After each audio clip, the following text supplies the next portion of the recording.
Miyamoto Musashi, a name found in every pages of the late Japanese history books, renowned for his fame, renowned for his victories and honor in battles, but most of all respected as a vicious warrior. But wait, hold up. Who exactly is this man to know that we have to rewind all the way back to Japan during the Edo period? In the outskirts of Japan, near the remote villages, was the birth of Miyamoto Musashi. At an early age, Miyamoto showed an uncanny affinity to anything resembling a sword. And as he grew, Musashi's playtime shifted from the sandbox to the training ground. He trained in the art of sword fighting, not just for the sake of training, but to relinquish his unrelenting passion for the sacred arts. His passion was further pushed by his father, Shinmen Munisai, a skilled martial artist. However, the trainings given to him by his father were extremely brutal and far from what was considered traditional. Now, what was it that made him different from the rest, you may ask? But it is the intention in which he wielded his katana that made the difference. Most swordsmen would follow complex pattern of sword fighting made to distinguish the beauty of their family techniques.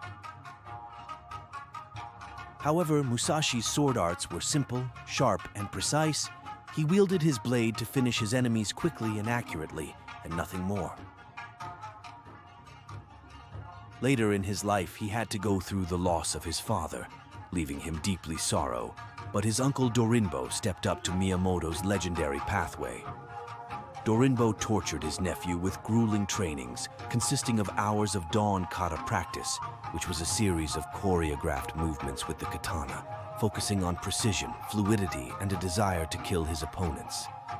In addition to this, what really led Miyamoto to gain his legendary status was the Nito Ryu, which is the art of dual sword wielding, which was completely unheard of during that time. Miyamoto's training had been completed. He was a true samurai. However, he was one without much reputation, and as such, to gain honor, he traveled throughout Japan seeking out battles with the most fearsome and reputable warriors of each clans. However, it was the Battle of Ganryu Island which really stamped him into the Japanese history books. This duel took place in an isolated island of Japan called Ganryu against the great Sasaki Kojiro, who was an unbeaten swordsman in countless battles, and one who was given the title of strongest under the heavens.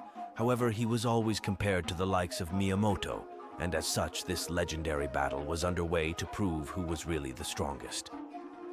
Finally, the time had arrived for the battle to take place.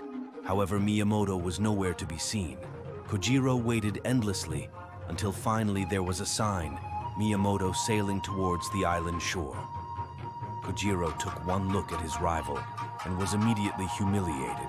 Miyamoto not only arrived late, but had arrived with nothing but a wooden sword in his hand. Kojiro had enough of the embarrassment and clashed with Miyamoto, his long katana helplessly chipped, Miyamoto's wooden sword.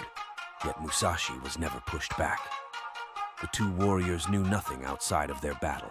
Every drop of sweat, blood, and tears had been shed. But as all things, the battle had come to an end, with Miyamoto's swift block and a strike to Kojiro's head. This battle was talked on about through every corner of Japan, and the tale of the invincible swordsman was written throughout parchments by scholars. Not long after that, Miyamoto had a series of long-standing battles, ending his journey with a record of 60 victories in 60 fights. During the later end of his life, Miyamoto put down his sword and pursued philosophical studies to gain wisdom outside the realm of swords. Miyamoto Musashi passed away at the age of 61, with his legendary battles being left untouched for all the next generation to hear.